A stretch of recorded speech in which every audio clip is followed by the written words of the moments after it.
everybody, welcome back and fast food hugs! So we came across these super interesting fast food hacks on my other channel, Reacticorns, and then we decided to actually go and test them out to see if they actually work. And here is the result. Let's get on with the testing. Let's go! So there's two Subway hacks I wanted to test out. Apparently the first one is you can ask for an old style cut for your sub. And they'll cut a V shape into your sub instead of the normal horizontal cut, which apparently means your fillings don't end up falling out the sides. So I went ahead and tested this hack out. Can I get another sub as well, a third one? Can I get it cut in an old style cut? You guys have that here? No. Oh, you don't? Okay, never mind. But unfortunately the server had no idea what an old style cut was, so this was a fail. The second hack is to help you evenly distribute the sauce in your sub. Yes, please. Usually you get your sub handed to you vertically in a bag, which causes all the sauce to sink to the bottom if you're taking it away. So the hack is to rip out a small hole in the side of your bag so you can actually carry it sideways so the sauce stays evenly spread. This definitely works better with the plastic carry bags, but I managed to hack this paper bag anyways. I didn't know they changed the packaging. So I tested this theory by carrying one sub sideways and one sub normally. I took my subs home and opened them to check the sogginess.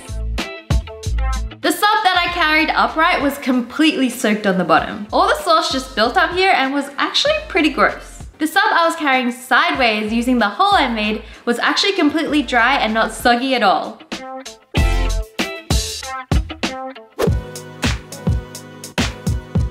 So this hack says if you ask for a custom burger instead of a regular burger, they have to make your burger from scratch. So you always get a fresh burger. I went to Hungry Jack's, which is Australia's version of Burger King, to test this out. For my custom burger, I ordered a Whopper burger with extra bacon. Hi, can I get a Whopper with extra bacon, please? Initially, I thought they were gonna take a normal Whopper and just add some bacon to it. But surprisingly, they actually made a completely new burger from scratch. I knew this because I saw them making a new one at the back. I got it! Custom burger. I saw it being freshly made. So if you really don't like stale burgers or bread, just ask for a custom one instead. This Starbucks hack actually says you can get way more coffee if you ask for light ice in your iced coffee. I guess this makes sense, but let's test out exactly how much extra coffee you get. I went ahead and ordered 2 iced coffees, one with light ice and one with regular ice. Then I removed all the ice from both coffees.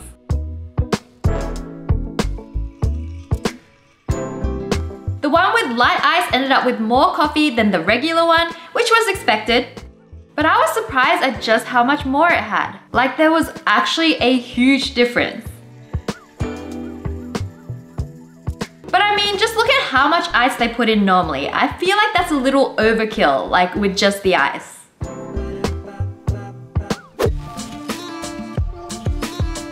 You can't talk about fast food without mentioning McDonald's, so there are 6 hacks I wanted to test today.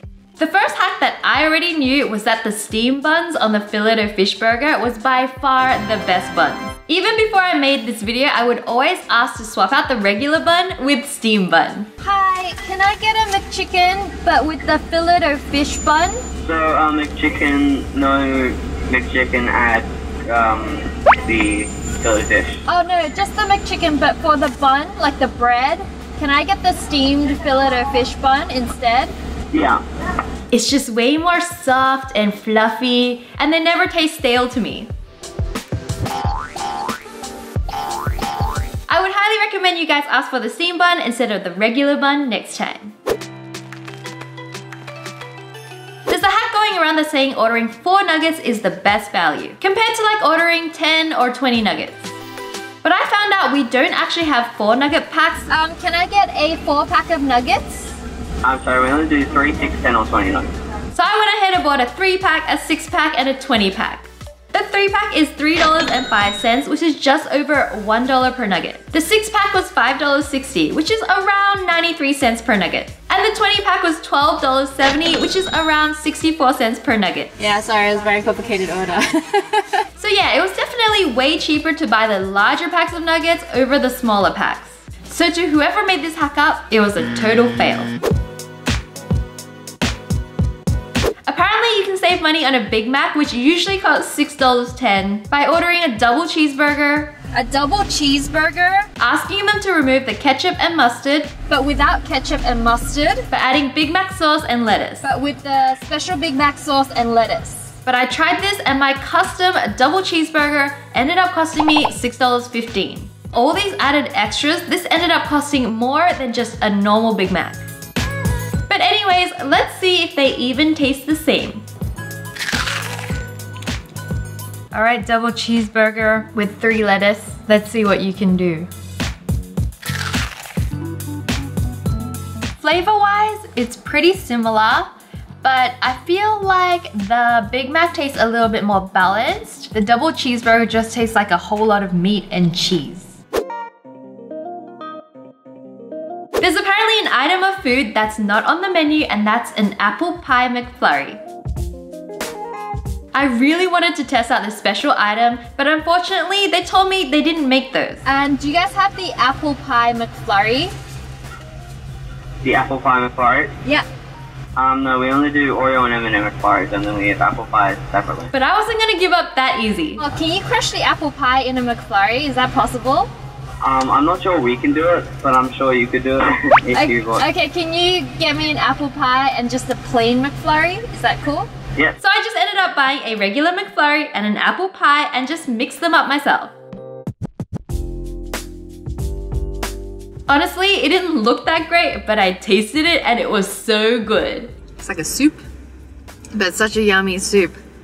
Mmm. Definitely try this one out if you're in the mood for dessert. So someone came up with a great way to dip your fries in ketchup. All you need to do is fold the back of the fries box over horizontally and then fold up the edges to form like a little plate. And then just squeeze your ketchup on your little plate and you'll be able to dip your fries neatly without getting the rest soggy. And it'll also free up your other hand, which would otherwise be holding the sauce packet. So this one definitely works and I love it.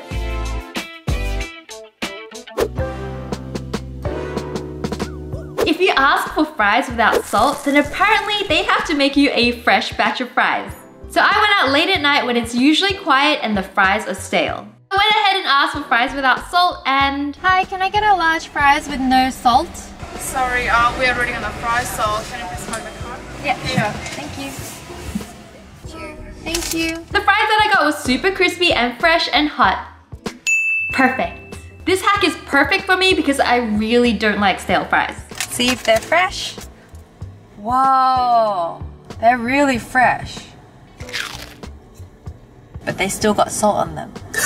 I hope you guys enjoyed these hacks and comment down below which one your favorite was and which one you're most likely to try. And also don't forget to click the link down below to my merch shop and you can grab some super cute hoodies, shirts. I'm obsessed with my collection. And a huge shout out to this week's Wengification Squad of the Week and Wengie Corn of the Week. And for details on how you can get a shout out next week, it's down in the description box, so check it out. Don't forget to follow me on social media to see what I'm up to during the week, and I will see you next week for another video. And until then, I wish you guys so much. Bye guys!